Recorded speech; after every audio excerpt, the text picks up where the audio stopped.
Hello বন্ধুরা, সবাইকে স্বাগতম পুতুলে হেসেলে। আশা রাখি সবাই সুস্থ আছেন, ভালো আছেন।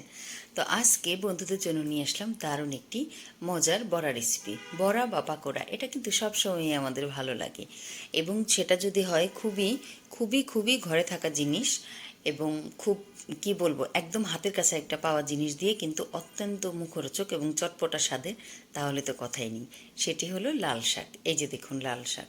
লাল শাকটা ঢাকায় এত কমন যে এটা সবসময়ই পাওয়া যায়। আর এখানে কি আছে, মিষ্টি কুমড়া। মিষ্টি কুমড়োগুলোকে আমি এভাবে দেখুন গ্রেটার দিয়ে গ্রেট করে নিয়েছি চিকন চিকন করে, আর শাকগুলোকে কেটে নিয়েছি।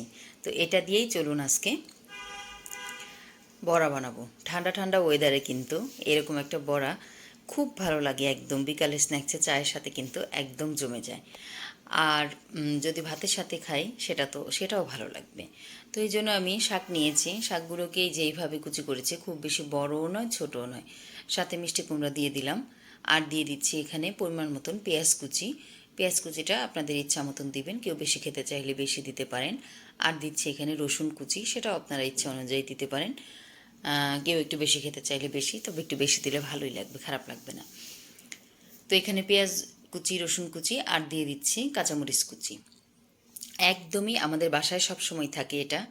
আর ঢাকায় বললাম না যে শাকটা এমন একটা ব্যাপার, বাচ্চাকে স্কুলে দিতে যাওয়ার সময় বা বাসার সামনে ভ্যান দিয়ে মামারা যখন সবজি নিয়ে যায়, তখন দেখা যায় যে লাল শাকটা এতটাই কমন যে এটা সবসময় পাওয়া যায়। তো এখানে কাঁচামরিচ দেওয়ার পরে দিয়ে দিলাম ধনেপাতা কুচি। তো এই ভাতের কাছে থাকা ইনগ্রিডিয়েন্টসগুলো দিয়ে এই মজার বড়াটা তৈরি করে নেওয়া যায়। এটা অনেক অনেক অনেক টেস্টি। তো আমি এখানে কাঁচামরিচ দেওয়ার পরে সামান্য কালো জিরাটা দিয়ে দিলাম, একটুখানি কালো জিরা, আর দিলাম হলুদ গুঁড়ো। হলুদ গুঁড়ো না দিলেও হবে, তো একটু দিয়ে দিলাম। আর দিলাম পরিমাণ মতো লবণ। এটা যেহেতু শাকের বড়া, তো সেই ক্ষেত্রে লবণটা একটু বুঝে দিতে হবে, বেশি হয়ে গেলে ভালো লাগবে না। এখানে দিচ্ছি বেসন। বেসনটা দিচ্ছি বাইন্ডিংয়ের জন্য, যেন খুব সুন্দরভাবে মাখা হয়, কিন্তু সেটা পরিমাণটা বুঝে দিতে হবে। তো প্রথমে একটু দিয়ে নিব, তারপরে যদি লাগে তাহলে আরেকটু দিব। আর দিলাম এখানে আমি আটা। তো আমার যেহেতু বাসায় চালের গুঁড়ো ছিল না, সেক্ষেত্রে আমি আটা ব্যবহার করেছি। তো আপনারা চাইলে চালের গুঁড়ো ব্যবহার করতে পারেন, তো সেক্ষেত্রে হয়তো আরও বেশি মচমচা হবে। তো এত টেস্টি হয় এটা খেতে, আপনারা বন্ধুরা রেসিপিটা একবার একটু ট্রাই করে দেখবেন, আশা রাখি যে ভালো লাগে। যদি ভালো লাগে তাহলে ছোট্ট করে একটা লাইক দিবেন, কমেন্টস করবেন, আর প্লিজ প্লিজ প্লিজ আমার চ্যানেলের সাথে থাকবেন। তো যারা সাবস্ক্রাইবার আছেন তাদেরকে বলছি যে ধারাবাহিকতা হয়তো রক্ষা করতে পারছি না নিজের অসুস্থতার জন্য, তো সেটা ক্ষমা সুন্দর দৃষ্টিতে দেখবেন। তারপরেও চেষ্টা করব ভিডিও কন্টিনিউ দেওয়ার জন্য। তো এই যে আপনাদের সাথে কথা বলতে বলতে এই যে মেখে নিলাম, মাখাটা এই পর্যায়ের হবে। তো এই যে তেল গরম করতে দিয়েছি।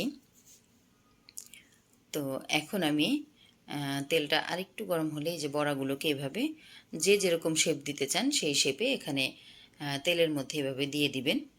তো আমি একটা একটা করে সবগুলো বড়াকে এভাবে ছেড়ে দিচ্ছি। এটা কিন্তু ভাজতে খুব যে বেশি সময় লাগে তা কিন্তু না। প্রথমে তেলটা আমি অল্প গরম করে তারপরে বড়াগুলোকে দিয়ে জালটাকে কমিয়ে দিব। কমিয়ে দিয়ে এমনভাবে ভাজবো যেন ভিতরটা কিন্তু যেন সুন্দর, আস্তে আস্তে যে দেখুন জালটা কমিয়ে দিয়েছি, এভাবে একটু সময় নিয়ে ভাজতে হবে, যেন ভাজাটা ভিতর থেকে ভালো হয়। শুধু উপরে মুচমুচে হলো বা পুড়ে গেল তাহলে কিন্তু ভালো লাগবে না। তো এখন এক পিঠটা আমার খুব সুন্দর হয়েছে, দেখুন দেখে বোঝা যাচ্ছে যে কি সুন্দর মুচমুচে একটা রং এসেছে। তো বড় মুচমুচে হলে কিন্তু বোঝা যায় যে, রংটা দেখেই কিন্তু মোটামুটি বোঝা যায়। তো এখন আর এক পিঠ উল্টে দিলাম। তো বন্ধুরা আমার কিন্তু বড়া ভাজা মোটামুটি শেষ। আমি এখন অপর পিঠটা সুন্দর করে এভাবে ভেজে নিব। তো এটা দুপুরে কিন্তু ডাল দিয়ে, দেখা গেল শুধু ডাল থাকলে, ওরকম একটা বড়া থাকলে কিন্তু বেশ ভালো লাগে। আর বিকেলে বা সন্ধ্যায় চায়ের সাথে তো একদমই জমে যাবে, সেটা তো বললামই।